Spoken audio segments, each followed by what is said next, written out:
I didn't want to make myself small and sacrifice myself to please other people. And I don't want to be big and grandiose and aggressive. So it was really difficult to find out who I really am, who would I have been without all of these adaptations to that early pain. Are you going through life blind? This is Eyes Wide Open with Nick Thompson. On this podcast, we share knowledge and stories that build human connection while elevating stigmatized societal issues such as mental health, holistic wellness, culture, free speech, and more, all to ensure we show up in the world with our eyes wide open. Welcome, everyone, to Eyes Wide Open. Our guest today is Julian Bermudez. Julian is a trauma-informed psychedelic integration guide that is devoted to helping people reconnect with their authentic selves, along with his partner, both business and personal, partner Claire, and furry friend and retired service dog Layla. Julian created psychedelic integration trauma therapy as a place for people to bring their whole selves and recover what it means to be a human. And I think your work that you appear to be doing and helping, or the work you're doing and appear to be helping so many people. I was glad that you reached out to come on the show and give me an opportunity to chat with you. So thanks for being here. Nick, thank you for having me. Very happy to be here with you. Me too. I think we're going to have some good conversation today about your work. And interestingly enough, I was telling you right before we record, I was listening to another show you were on, and I actually want to get into a little bit of why you think people are sort of going through life the way that they are. Because one of the themes of this show is Eyes Wide Open. You know, do the work on yourself, do your research so you can show up in the world with your eyes wide open. Because if you don't, the world will run you over and then back up over you a few more times. So you had some really insightful thoughts there that I want to explore. But before we get into that in your work, I always ask my guests, what did you want to be when you were a little kid, and how did that change and evolve to where you are now? Mm-hmm. Yeah, well, on the one hand, I think more than anything, I just wanted to be safe and valued and respected, which was something that was very far from my experience. And I think that was the catalyst when I was in my early 20s that really pushed me into this direction of trying to figure out, how can I feel safe in life? How can I enjoy life? How can I have meaningful engagements and connections with myself and with others in the world around me? So on the one hand, that was the main thing I really wanted more than anything. The other thing I really wanted was to be a musician. I really enjoyed playing music. From the earliest memories that I have, I was just drawn to the guitar or to the drums, both of them. So those were the two things that I really wanted to do and really wanted to be. When did you give up, or did you give up on the guitar dream? Oh, I still play constantly. You do? Okay. Yeah. Okay. Yeah, I got my first guitar when I was probably about 11 years old, maybe 12 years old. Well, that's not quite true. There was somebody in the trailer park who was giving away a free bass that was just destroyed. And I had no idea how to tune it. I had no amp or anything. And that was the first guitar that I had, was a bass guitar. And I got that when I was probably like 8 or 9 years old. Oh, wow. So you where did you grow up? You said you got it in a trailer park? Yeah, I grew up in Detroit, Michigan. My dad, he was 19 when I was born, and he lived in the city. So we lived in Southwest Mexican town there. And my mom lived in the suburbs just outside of Detroit, and she lived in a trailer park or various other low-income housing. Yeah. So I bounced back and forth a lot. So I got this really unique perspective, not just with the different economic classes, but the different cultural demographics or communities that were in the area as well. I find that so fascinating because I grew up, lower middle class, lower class. When I was a kid, my parents lived in a trailer in the back of my great grandma's house property. I don't really remember that because it was until I was about 2. But yeah, like go through evictions, go through moving, go through food insecurity. And as a kid, you don't really know, but I always find it fascinating because I accredit that understanding, which now, like, I graduated college, I work as a marketing executive at a software company. It's like a total different life than I grew up with, but I always hold that perspective with me, and it guides a lot of like my views of the world and my empathy and the way that I feel for people who are they can't worry about what the hell's going on in the world around them because they're not sure where their next meal is coming from, stuff Right. like that. And Yeah. so I appreciate that you sort of have that framework, and I bet that influences the way you view the world too. Would you agree or Of disagree? course. Yeah. And it really Yeah. helps me to work with people too. Like the Buddha said, it's because you suffer and it's because I suffer that we can understand each other. So, really coming from this place of all this insecurity, danger, trauma, abuse, so on and so forth, really enables me, one, to really connect with myself and all those things that I went through, but also to connect with other people who are going through it as well. So, this really gives me a great foundation to help people. Yeah. How did you start your business and start working with psychedelics and integration and trauma informed therapy? What was your catalyst? Well, the catalyst that launched me in this was a near death experience in my early 20s. I was on my deathbed, and there were just so many things in my life that were going on. I was just in pure survival mode at that time, just Mm. really trying to figure out how I could just live and just make it through the day. And I came out of that experience and I said, that's enough. I want to reclaim some agency and take some Mm. accountability and responsibility for my life. I was looking at my mom and I was looking at my dad, which I had no relationship with them at the time, but I could Mm. see where they were at and I could see that I was following that exact same trajectory unconsciously. I was just on that path and I didn't want that. I wanted something different. So I started changing so many dynamics in my life, changing my relationships, changing my friendships, changing how I spent my day, changing the food I consumed, changing the information I consumed, changing the behaviors, the things that I did throughout the day.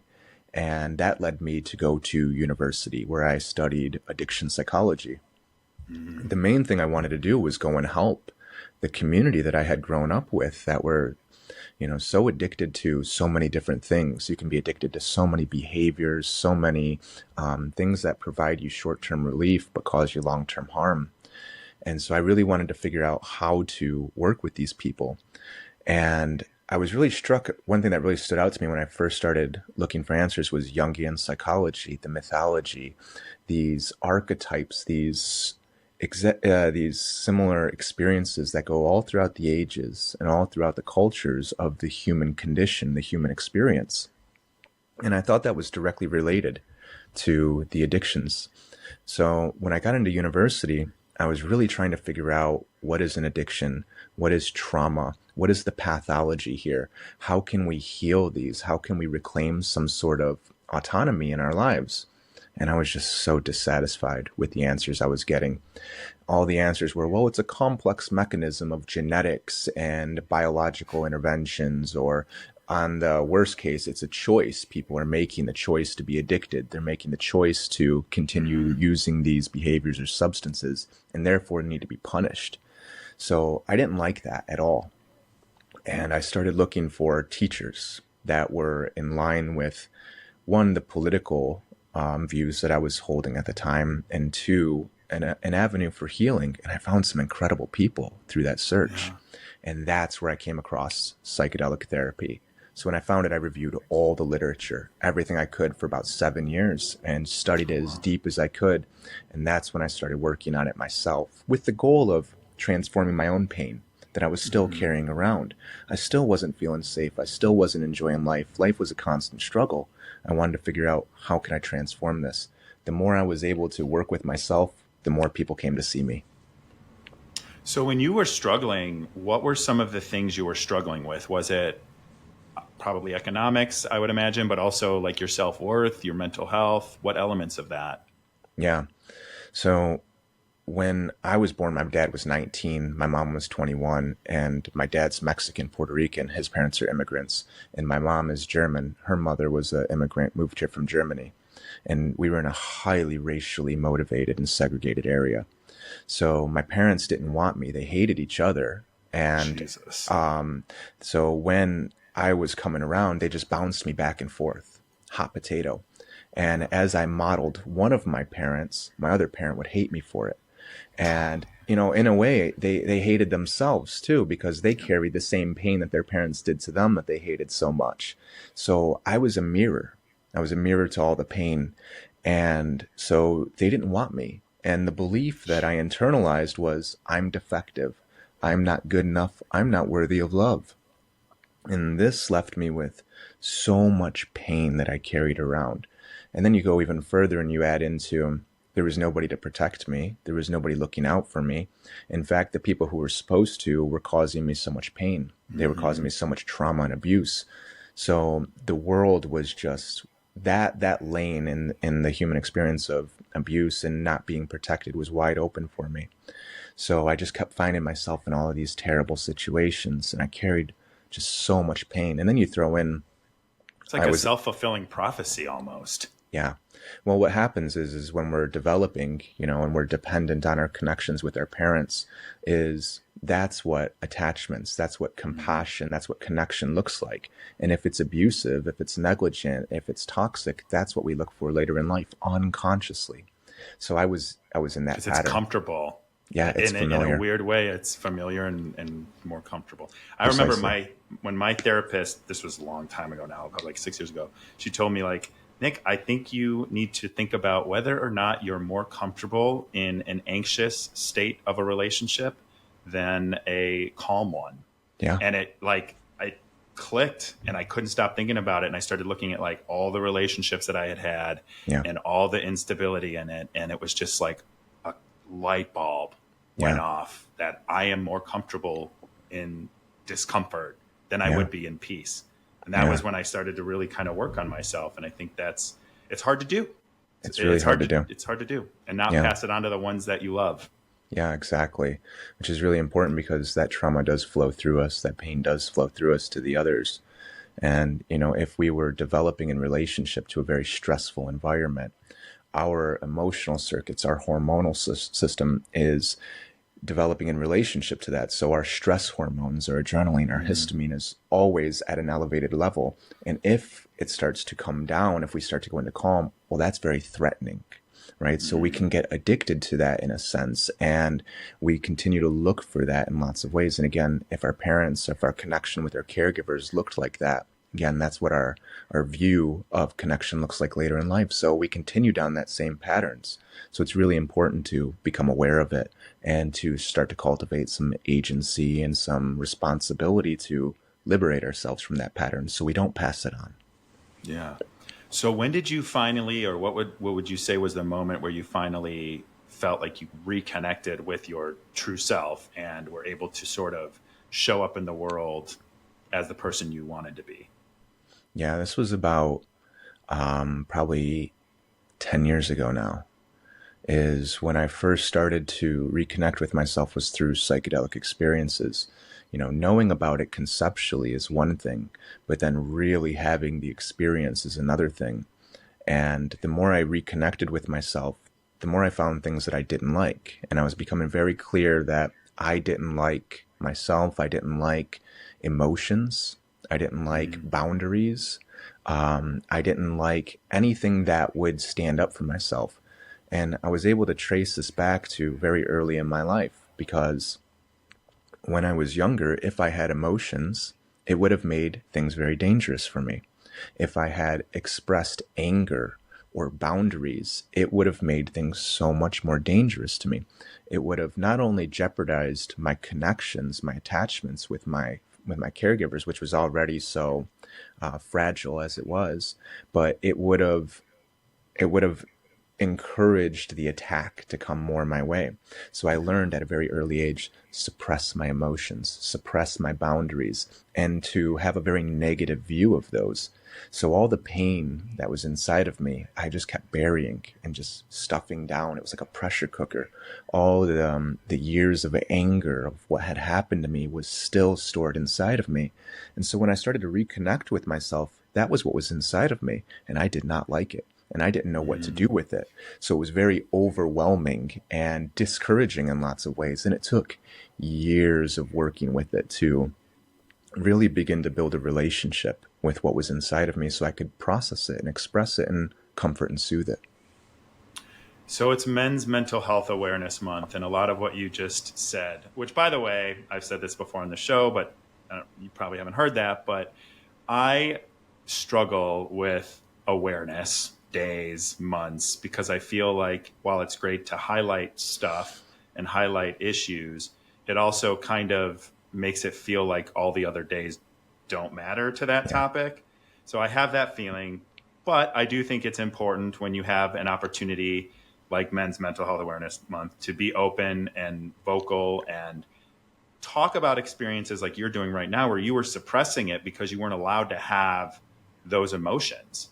Yeah. So what what role do you think, obviously your culture that you were growing up in, your environmental factors and conditions and all of that, like was there any element of just kind of being a man and having that male culture? And I always say as men, you're allowed two emotions, stoic and anger. That's really all that's accepted in society for men. And it's kind of perpetrated in very cultural ways as well, in my view. But, do you think that that had a role in it? And was that something that you had to kind of reconcile in this journey to, have emotions and express them? Yeah. Yeah. Coming from a place like Detroit, Michigan, just the way that I communicate is very different than when I come to other cities. Like I live in Portland now, and Mm-hmm. just the way that I communicate, even when I'm talking to you right now, the slight enunciations, the words that I use, or just my presence of having dark hair, darker skin around here is very threatening to a lot of people. And they'll see it as anger or aggression, and it causes a lot of problems. So there's so many cultural aspects that are involved in this, and we see it just like you were saying, so many aspects of culture. We're taught to suppress our emotions. And on the one hand, you're supposed to stuff your emotions down, sacrifice yourself to maintain your connections, make yourself small is one way, become a people pleaser, become agreeable, do everything you can to make people happy. Or you can make yourself very big, very grandiose, aggressive, assertive. You can go and get the other person before they get you. You can go out in the world and go and take it. Yeah. That's what our society really values. And if you make yourself big enough and grandiose enough and you go and attack enough people, then you can rise to the highest levels of political power or economic power in this world. So it's really glorified and encouraged in lots of ways. And yeah, those were things that I saw inside of me too, because I didn't want to live either of those. I didn't want to Mm. make myself small and sacrifice myself to please other people. And I don't want to be big and grandiose and aggressive.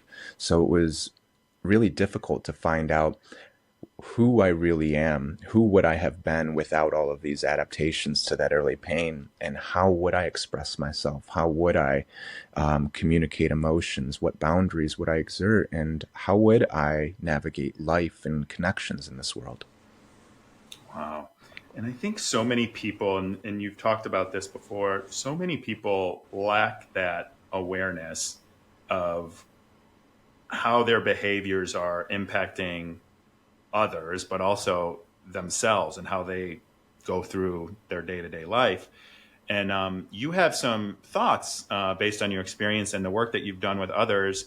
What do you think is causing so many people? And I'll share this again. I've shared it before, but I was on the biggest reality TV show in the world, and what it did is it exposed me to a world that I had not experienced before, obviously. But what I really took away from it is how damaged people are, how traumatized people are.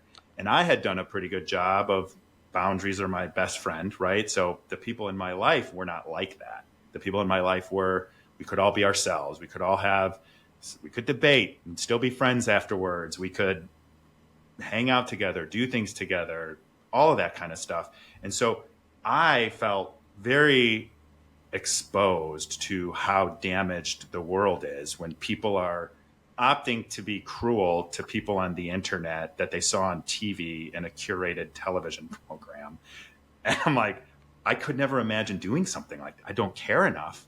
And so to me, there's so much damage, but like what's causing it, I think I don't think a lot of people are talking about that. We're talking about trauma, right? Which is good in a sense. We're talking about people healing and safe spaces and generational trauma and all these things that were taboo to talk about 10, 15, 20 years ago, and probably when we were growing up for sure.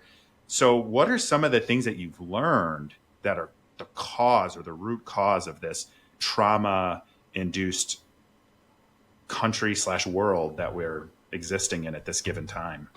Yeah, it really is a global phenomena that's happening right now, isn't it? Yeah. There's very few places where you can see people actually living authentically and in tune with who they are. You have to find some deeply remote, uncontacted hunter-gatherer types of cultures, and they still exist. That's still being preserved, but it's very rare. I don't think that people are making choices to do it. I think that is one of the biggest traumas in itself. So I would define trauma as bad things that happen to us that shouldn't. So physical abuse, sexual abuse, emotional abuse, the loss of parents, whether through incarceration or illness or death or abandonment, all sorts of things like that that shouldn't happen, war, disease, all of these bad things that shouldn't happen. But it can also be good things that are supposed to happen that don't happen. So you might have very loving parents that care incredibly for you, and they seek out the advice of experts, the doctors and the parenting experts who say, when your baby's crying, don't hold them. They need to learn how to self-soothe. They need to learn how to become independent. And so the message you get as a child is, my needs don't matter. When I'm crying out to get comfort and to get connection, nobody's there for me. So I'm not important. I'm not safe. But the things that happen to us are not enough to become traumatic. It's what happens inside of us as a result of what happens to us. So for me, I developed these beliefs about myself of unworthiness or being defective. And I also learned to suppress my emotions. This wasn't a conscious choice. This was an adaptation to the pain. So when we go through that pain, when we go through trauma, we adapt to it in whatever ways are available to us. So as children, if we're going through chronic pain, and if it's our caregivers, for instance, that are doing it, what options do we have to adapt to it? Well, there's only really three. The first one is we can set boundaries. We can tell them, stop doing it. I don't like this. Treat me this way. But as kids, one, we probably don't even know it. That's an option. Yeah, exactly. And two, if we do that, it might make us more dangerous. It might. I mean, crying as a child, it was, if you don't shut up, I'm going to give you something to cry about, which is literally Precisely. like so stereotypical, but for a reason. Precisely. Yeah. Yeah. It's, if you have emotions, I'm going to hurt you. So that's out the window. No setting boundaries there. No expressing it. Well, the second thing that we can do is we can leave. If you and I were to stress each other out, we could set boundaries, or we could just say, oh, I'm done with the call, goodbye. But as kids, we're hopelessly dependent on our relationships. So we can't go. It's the most important thing to us. So the third option kicks in, and it's a survival mechanism. We disconnect from ourselves. We disconnect from our emotions. We suppress all of our feelings. We suppress all of our boundaries. We learn that those are bad. And this becomes the adaptation. It helps us in the short term, but in the long term, it causes us harm or pain. And we unconsciously continue that exact same pattern. So later in life, we're not connected with our guts. We're not connected with our emotions. We're not connected to our hearts. And we're playing out this disconnection in real time. In a nonviolent communication book, the author is talking to these criminals who are on like death row, and they've done just these terrible, heinous crimes. And he sits there and he's talking to him, and he says, after hearing these terrible things he did, he goes, wow, you never meant to hurt anybody. You were just in so much pain, and you didn't know what to do with it, and you couldn't be alone with it. So all that you could do was bring other people into it. And I think that's very similar to what you were talking about people being online, is they're not making a choice to bring somebody down. They're in so much pain themselves. They don't know what to do with it. They adapted to it in a certain way, which was to disconnect from it. You can't be alone while being in this state, so you bring other people into it. And that's what connection looks like. It's unconscious. There's no choice involved, and it's just repeating over and over and over. Where it gets really interesting, Nick, is then if you want to establish some kind of control in this situation, you rise to those high powers of political or executive power. And then we have traumatized people traumatizing more people on a massive level. That's so depressing. That is very, very well put. And mind is blown about you're you're still connecting. You're just connecting over like the wrong things with people. You're Yeah. connecting over your pain instead of authenticity. I guess that the pain is authentic, but oof, that's rough. What do we? So I think I still find I think I'm a pretty mentally stable person at this point in my life, but I still find myself those like those pains from being a kid. And I did this very interesting trauma therapy with a guy in Indiana. His name is I don't remember his last name. His first name was Michael, but it was a very intensive thing where I basically like he kind of taught me that talking or what worked for 5-year-old Nick doesn't work for 35-year-old Nick. Hmm. And so it's okay that that happened, and it's okay that that was my defense mechanism at 5 years old, but it's also okay that I don't need that defense mechanism anymore. Yeah. And, we did this, I get goosebumps talking about this because this was just really, really intense for me. But we did I forget exactly what it was called. It's been a couple of years, but I went and basically like had a conversation with that younger version of myself and told Hmm. him all the things he was going to overcome and all the things he was going to do in his life and all of his successes, and that it was going to be okay. And it was one of the most freeing experiences that I have ever had, because I was just holding on to that. And it sneaks in still. Like I isolate. So I don't know what your response is, but like how I grew up and my experiences as a kid, I felt I had to do everything myself pretty Hmm. much. I felt the need to kind of protect my younger sisters from my parents when they divorced, Yeah. all of this stuff. And so I'm always kind of like, you can do this on your own. You don't need anybody. And so when Hmm. things get hard, I isolate, I disappear, all of that stuff. I Yeah. still find myself doing that, but now I'm like aware that that's what I'm doing. Hmm. But I don't remember why I told that story. But my You're my talking about thought that connecting with your kid, your yeah, child self. what I wanted to get to was, have you obviously have so much knowledge, and your work probably gives you new knowledge every single day. But from your perspective, like how did you and obviously through psychedelics, like how did you make that connection with yourself? Was it like forgiving yourself? What was that process like, or how has that process been for you? Hmm. Forgiving Yeah. your parents? What is it? Yeah. And that's a big part too. Blame is something we have to be very aware of. If we blame our parents, it makes us a victim. If we blame ourselves, we're a perpetrator or a victim as well. And this is not conducive to any outcome that we're looking for here, because if we're victims, we're powerless. Yeah. Right. And when we look at these patterns of intergenerational trauma, like what kind of parent does what was done to me? It's somebody who's in so much pain. She learned it. My dad learned it. My mom learned it from somewhere. They were treated in the exact same way. This is what connection looks like to them. Where do they learn it from? Their parents. Then you look at Nazi Germany, you look at occupied Puerto Rico being, taken over, and so many people displaced and forced into more or less corporate slavery. You look at my grandmother on my dad's side escaping ethnic persecution for being native. There's just so many pains that they were adapting to. So it doesn't do us any good to blame anybody, because this just goes through the generations and we just find people who are in pain. So what I think is really important is to notice when the pain from the past keeps showing up in the present, and to try to make choices and take responsibility for it. I also have these parts of me that want to that want to disconnect or go away, or the belief that I have to be strong and take care of everything myself.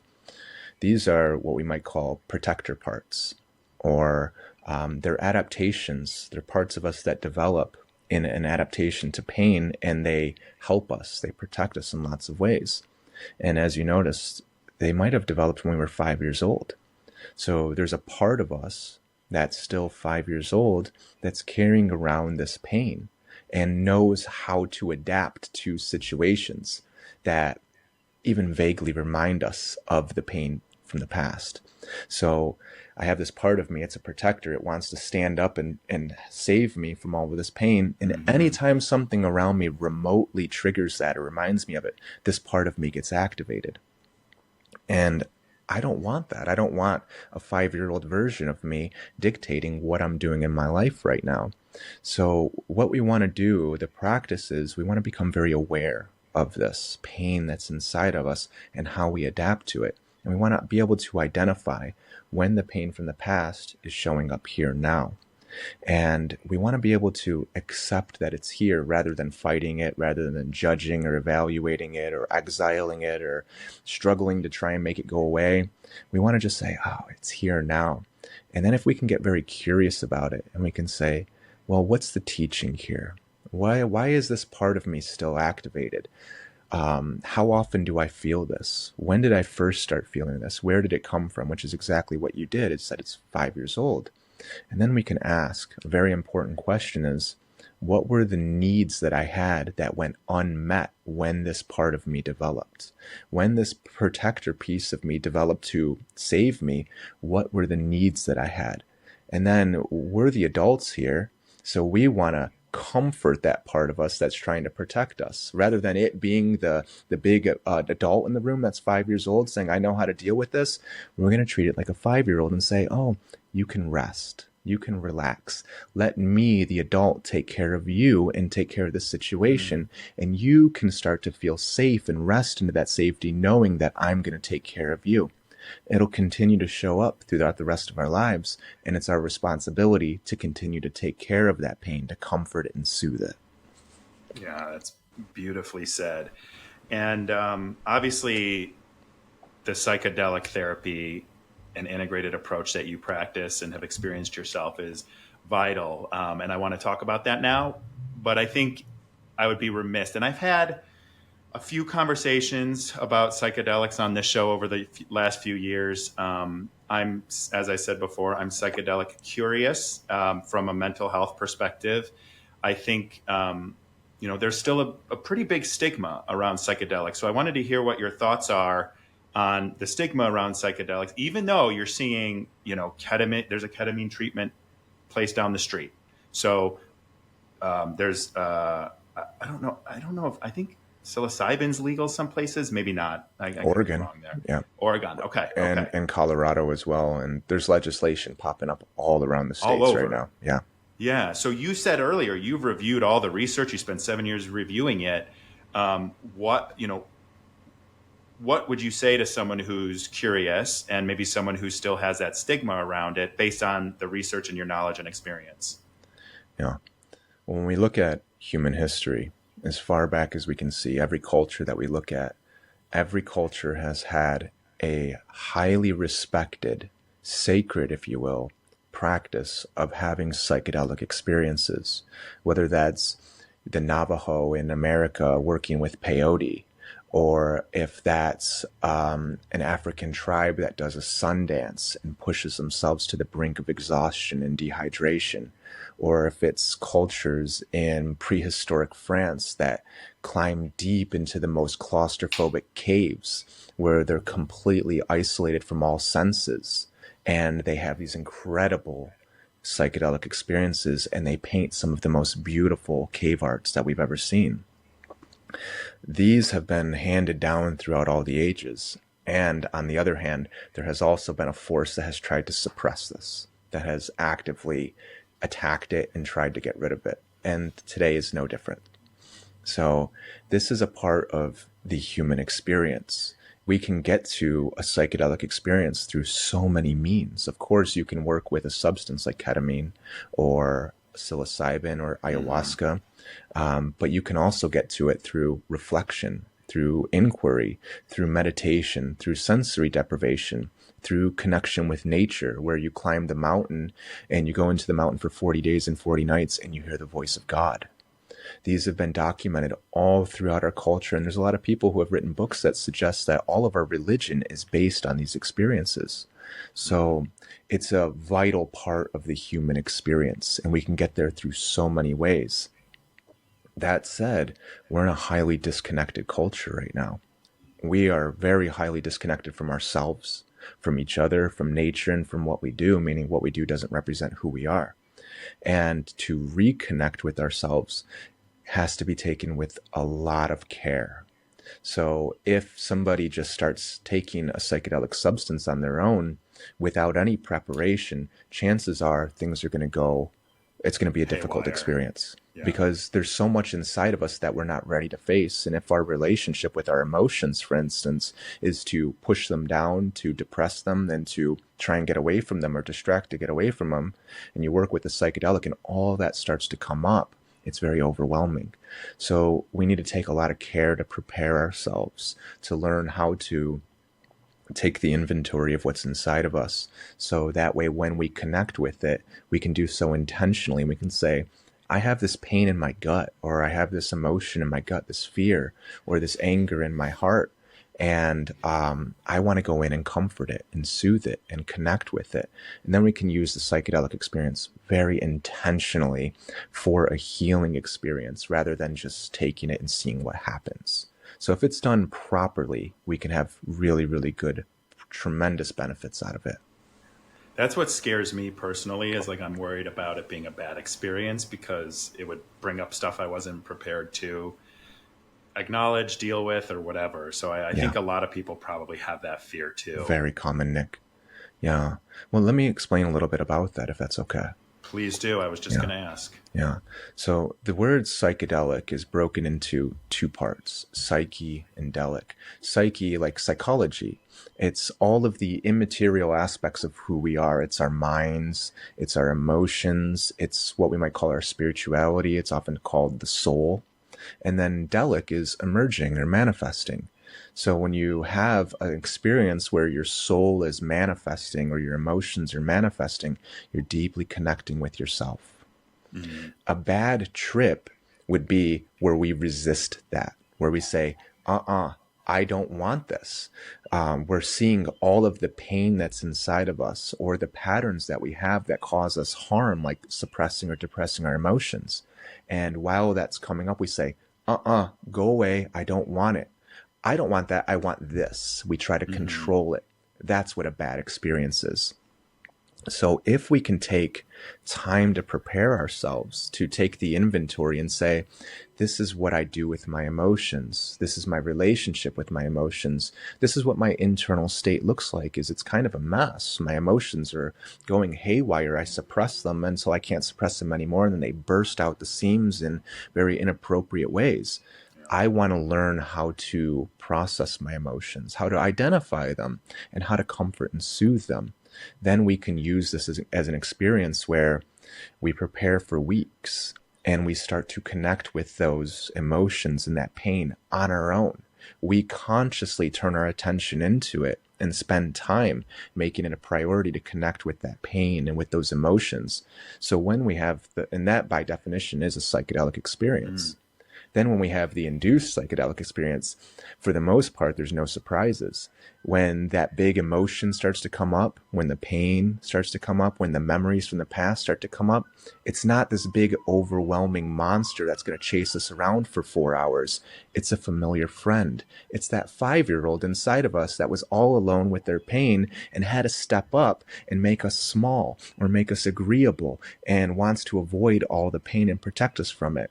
And rather than running away from that or perhaps exiling or punishing that 5-year-old, Mm. what we do is we connect with them and we spend time with them and we say, I'm going to sit here and listen to you. And I'm going to be with you. You don't have to be alone. And I'm going to try to offer some presence and some comfort and some soothing to this pain so we can go in very intentionally, going right to those things that we might have otherwise wanted to avoid.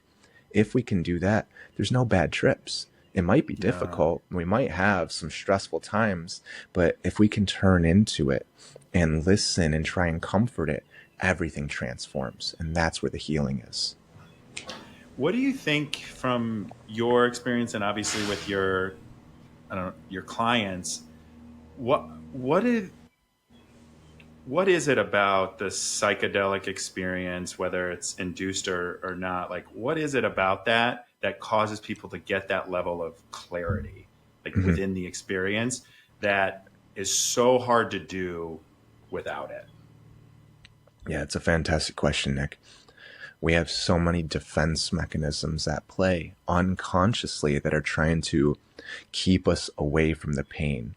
Again, when we were going through pain, especially as children, when our bodies are developing, when our perception, our worldview is developing, it develops in relationship to the pain, to the environment that we're going through.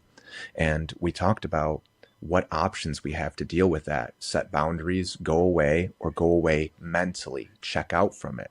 So we have these defense mechanisms where anytime there's pain present, most times we want to get away from it. And we have so many ways to distract and disconnect from it. This is where addictions come in. So when we start to turn into that pain, or the pain starts to come up, we want to avoid it at all costs. There's so much in our conditioned minds that want to take us away from it. So if we can identify those and start to engage with them and work with them, we can start to work with the pain that's underneath them. The psychedelic experience is so good at taking that conditioned mind and making it so obvious and so apparent to us, and then also letting it fade a little bit and soften a little bit so we can get right past it and we can get to all of those emotions or pain or memories that live right underneath those defense mechanisms. When we can do that, and then it also, brings the things up to our awareness. So with those two things, getting that conditioned mind out of the way and bringing all of those emotions up, it's just this prime experience to really go in and start to heal all the pain that we're carrying. Yeah, I mean that makes perfect sense, and I think when I think about it again, only from my perspective, I think it's scary, but also any kind of therapy is scary, right? Mm-hmm. It requires you to look inward, recognize, and adjust, right? Yeah. So if you kind of pull out the buzzwords or the scary words or the mechanisms that have been put in place by those powers that be to kind of, I personally think like people, a disconnected nation world is much easier to control. Like you keep people, like I said earlier, worried about their next meal, where it's coming from. They don't have time to like connect. They don't have real freedom to be themselves. They're a slave to the system.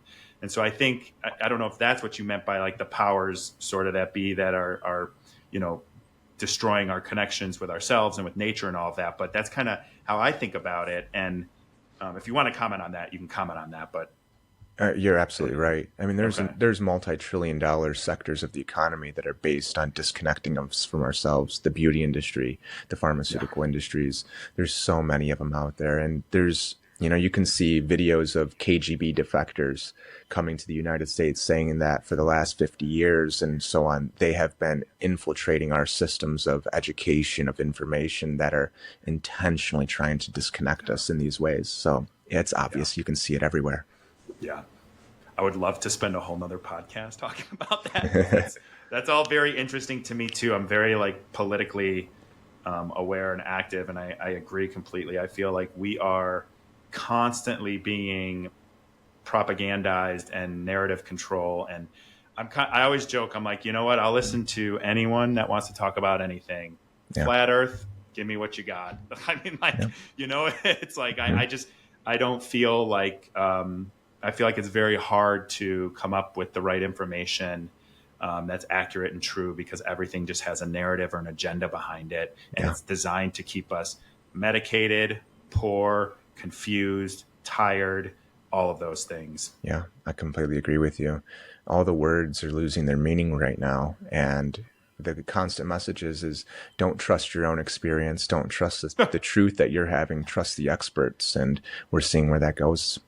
Yeah, you're 100% correct on that. So when you work with people in Oregon, but I think you also work virtually. Is that correct? Yeah, and I do a lot of therapy, just like we're talking right now. Yeah. Oh, great. So I would love to hear more about what you do and what the process is for your integrative therapy with your business, and how you help people and what that process looks like. Yeah.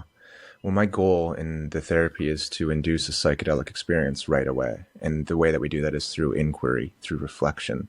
So when I work with somebody is I don't do what a lot of therapists do in the sense of we're going to spend weeks, months, or even years just kind of going in the circle of talking about what's happening to you right now. I don't do anybody any favors by doing that. I go straight for the core. And within the first 5 minutes of asking questions, we're going to start to get to the core of what's bringing you in.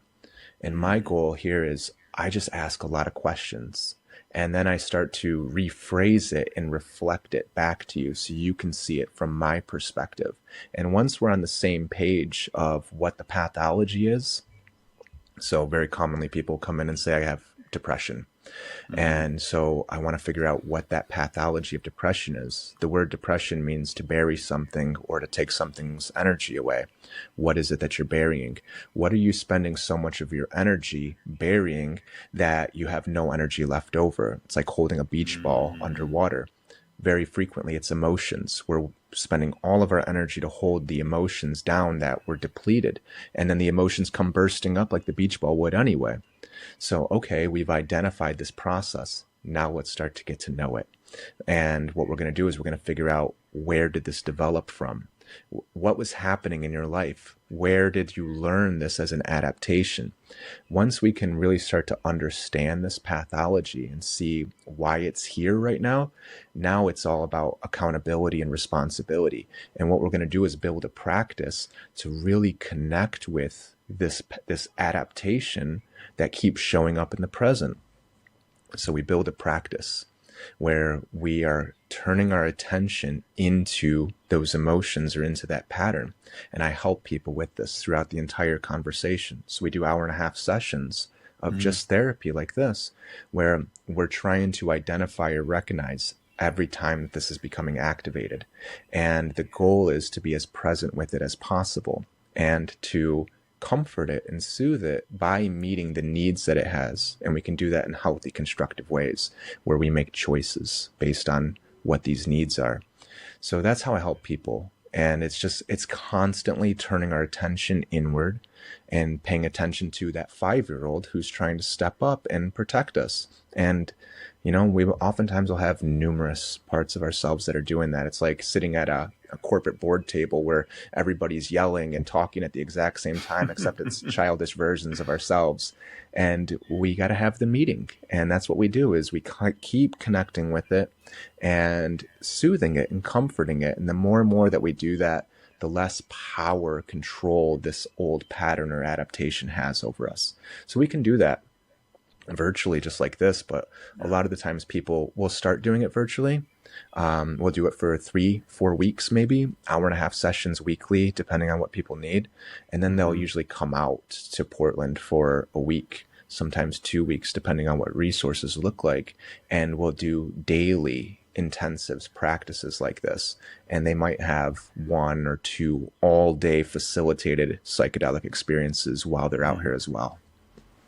And obviously people can go to your website. You've got some quotes, some testimonials. Like, what would you expect, or how would you describe the outcome after going through this process with you?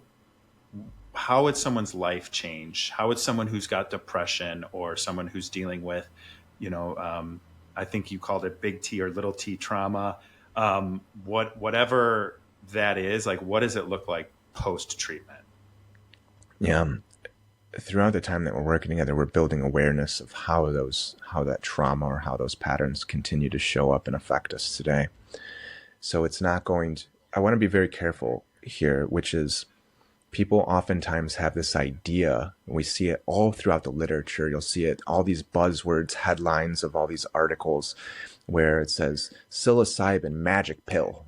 That's essentially the messaging there. And people think, if I do this, I'm cured. To be cured means that the condition that you were dealing with, the illness, the problem, whatever it was, is gone. And that is not the case whatsoever. There's a big difference between curing and healing. Healing is like when you get wounded, which is the literal meaning of trauma, is to be wounded, is you get a scar. and the scar becomes stiff and it becomes rigid and it loses its feeling. You can't, there's no nerve endings on the end of it. You don't feel it as well as you used to. Your range of motion is limited. Your strength in it is limited as well. But if you spend time taking care of that scar and softening it and stretching and exercising it and moisturizing it and really putting your attention into healing this, that scar will soften. It will regain its feeling. It will become more flexible. It'll have a greater range of motion. That's exactly what we do psychologically and emotionally. Where we used to be really stiff and rigid in our response, we now have a greater ability to respond. We have a greater range of motion in how we respond to things. So you won't be cured, I can guarantee you that, but you'll be much more aware of where you're stiff, where you're rigid, where you don't feel, and you can make choices on what you'll do with that afterwards. I show people the door. They have to walk through it. And then I help them continue to develop and mature that practice.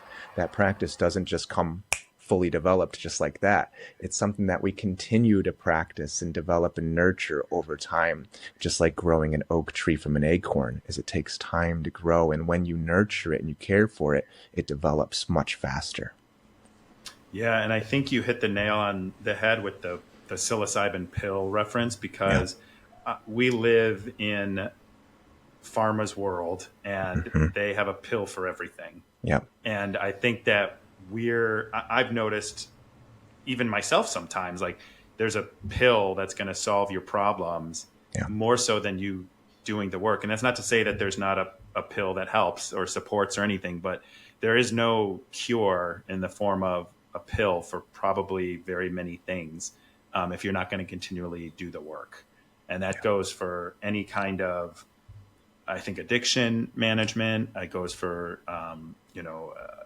health and physical and mental health wellness, and this society that we've created where a pill can solve your problems is, I think, one of the probably most damaging things to our long-term health that we've normalized.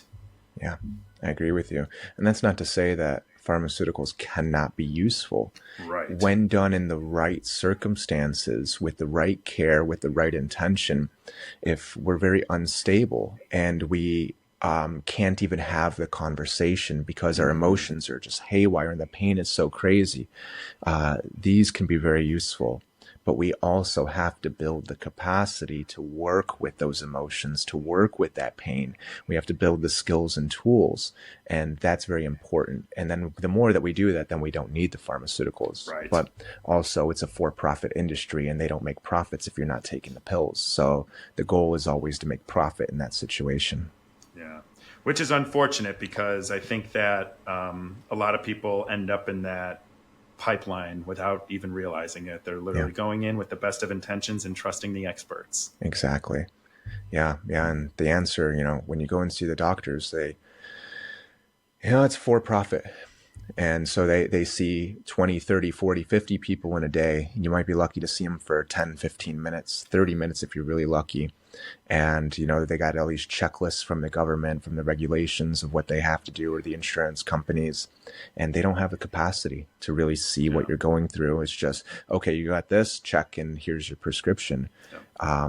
It's really sad right now. So yeah, people can find some more support. There's a lot of people out there who can help, and it takes a lot of time to find that, but we can do it. Yeah. I completely agree with you. And I think, again, the ethos of this show is do the work so you can go through life with your eyes wide open. I think this ties into that. You've got to find balance. And you also, as you've said throughout, you have to kind of take control of your own experience in life, because if you don't, somebody else will, and something else will. And then, you've wasted it. But, I think that's spot on, but I wanted to come back to ask about Layla.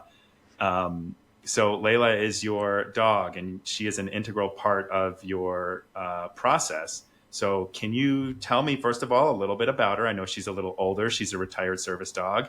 And then tell me what her role is and how she helps support the client experience. Yeah. Layla's 15 and a half years old now. She was out here when we first started chatting, and I had to let her go back inside. She decides now that she's going to go and the things that are really important are barking at people who are walking by and eating lots of treats. Um, she's As fantastic. that's what retirement is about. Precisely. Exactly. Yeah, she's been one of the most important teachers on my path. You know, for somebody like me who's growing up in so much pain and survival mode, the elements of play, which are so crucial for our development. We have emotional circuits. It's built into humans. We can see it in animals. It is crucial for not just healthy development, but for healthy living. And I didn't have any idea how to do that. I've been surviving on my own since I was a little kid. Yeah. But she really brought me back into that. And she's taught me so much about gentleness and compassion and connection that, you know, it's very difficult to find that other places. And it wasn't just me that she did this with. You know, I worked in the hospital for 6 years and I used to take her with me. And so she had her own badge and she had her own job title and she chose all of it. She wanted to do it. And we would go through the hospitals and she would choose which rooms she wanted to go into. And you know, when you like go near a room or you go into a room and you can just feel the energy, like, oh, something's really going on here. Oh yeah. There were times where I'm looking at her, I'm like, are you sure you want to go in there? She's like, this is the one. This is And my mission. she just had the ability to just transform or transmute all of the experiences that people had. So she would have this long list of people that wanted to see her in the hospital, but she would choose who she goes to see. And yeah, we'd go in there and it would be so tense. People would be having, you know, the worst days of their lives. And then in moments, they're laughing. You know, it's just so much lighter. Everybody's having fun. Or, you know, 10 minutes later, they're taking naps. She can put them to sleep. And that's been her job. So when she's working in this space here, if somebody's coming from out of state, let's say I'm working with a woman who is working through sexual trauma as a kid, when they were a kid, they never feel safe. Everything's a threat to them. They're hyper vigilant. And they're going to come and work with me. And granted, Claire's here too, but you know, to travel across the country to go work with somebody that you've only talked to over the phone or over the internet, there's a lot of vulnerability here. And then they come in and they see Layla laying down on the floor, showing her belly, and you just know Guards down. nothing bad happens here. Or when things are a little tense, we're really tapping into those defense mechanisms or that pain that's there. And then Layla just lets out the biggest snore. And she just transforms the environment so easily. She's very powerful like that. And she's just really incredible dog. That's awesome. Dogs, like I don't think we deserve them. They're so loyal. They're so like my dog has literally saved my life in so many ways that Yeah. I don't even like to, you know, think about it because it's been so important to have a dog. And when you can share that with someone else too, it's just, and they love it. Like these dogs do. I think it's a beautiful thing, and it's so underappreciated. That's the joy right. that they bring to our lives. Yeah. Well, here's something that could be really important is I don't deserve that. That's very familiar, isn't it? That's I'm not worthy. I'm not good enough. I'm not deserving of the love. And while these dogs are incredible, and a lot of the times we don't honor that, here's another area where we can take some accountability and some responsibility. We can say, these dogs are incredible. I do deserve that. I'm going to live up to honoring that. I'm going to live up to giving them the lifestyle that they need. I'm going to live up to internalizing and learning these lessons that they're handing to me so I can live my best life and they can live their best life.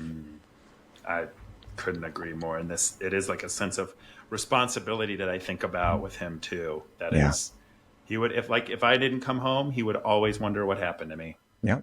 Like it is that simple. Yeah. You're the guy's world, aren't you? Yeah. Well, I don't know. He seems to like everybody else. As soon as there's more people around, he's like, "Get out of here, Dad." I've got new friends now. So he's secure enough in the relationship. He knows that he can come back to it and it won't be damaged or ruined. Sure. I joke that it's an abusive relationship where he takes and doesn't give, but it's a joke. No, you're absolutely right. He knows, and he knows that I'll always be there. Yeah. That's beauty. Well, this has been really amazing. And before we go, I want to give you a chance to ask me anything, and then we'll wrap up. Yeah. Let's see. What are some of your daily practices right now to maintain your emotional and mental health? Oh man, it's my biggest one is so for my mental health. What I've found is overall important is structure. So I need to kind of like look at my day and understand when I'm going to work, when I'm going to recharge, when I'm going to get outside. Um, I really connected with being outside during COVID when it was really all you could do. Yeah. And I realized that if I make time to go on regular walks throughout the day, even if they're like 15 minutes sometimes, that is a perfect reset for me. Yeah. So I think like having that structure and fitting in the walks and the exercise has been really helpful to me. I Boundaries. started, yeah, exactly.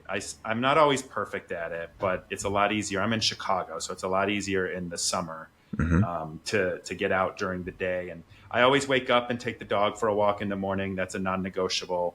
And then I've been doing boxing classes Hmm. for about a year and a half now, and I have started to notice that if I don't get to my like regularly scheduled boxing classes, that I have kind of like angst that builds up that I think I'm getting out during those classes. Yeah. So excuse me, that's another one. And then I would say like lastly, I have changed sort of my, or I'm changing my relationship with the news Hmm. because I'm kind of a news junkie, and I spent some time as a journalist, and I think everything's screwed up and corrupt, and we're sleepwalking into horrible things, as I've kind of said already.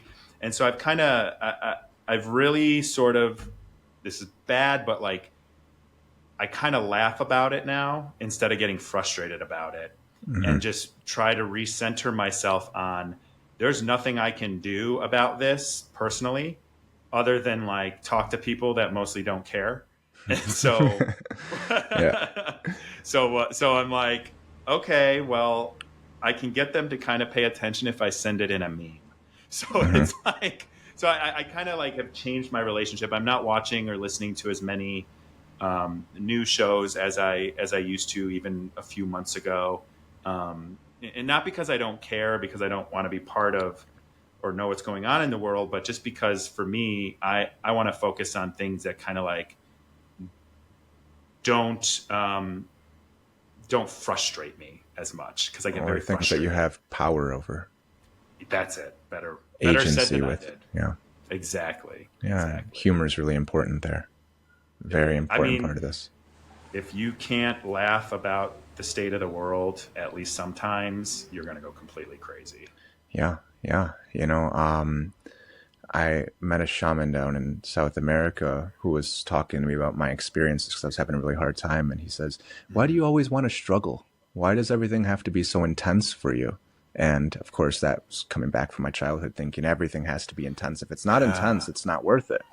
And Yeah. he said, "Why don't you look at things through the lens of gentleness, joy, and humor?" And yeah, when we look at something that's so intense as all the things that are happening in the world, we don't have to meet it with intensity. We can meet it with joy, gentleness, and humor. And that's how we can Mm, transform our relationship with all the things that are happening. And that in itself changes the things that are happening. that's so well put. I'm going to probably steal that, but You're I'll welcome to credit use you. it. Yeah, I'll credit you. This is, yeah, I think that's a great place to end it on. This has been a wonderful conversation, and I'm very grateful for you taking your time today. Where can people connect with you on social media, website, YouTube, anywhere? Yep, all of the above. The website is the easiest one. That's what I update the most. It has direct contacts on it, therapy request forms as well. Those all come directly to me. I try to spend as much or as little time on the internet as possible, even though it's very difficult. But we Hmm. do have social media as well. LinkedIn, Instagram's probably the best one to go through. So yeah, all of those are good. Great. And all of those links are going to be down below. So if you want to get to know Julian a little bit more or work with him, check out those links. And In the meantime, thank you all for listening, and thank you especially to Julian for spending time with us today. Thank you, Nick. Thank you for joining us on this week's episode of Eyes Wide Open. If you enjoy the show, the best way to support us is by sharing or dropping a review. For more information and content, check out engagewithnick.com or find me on Instagram at nthompson513. Don't go through life blind. Do the work so you can show up in the world with your eyes wide open.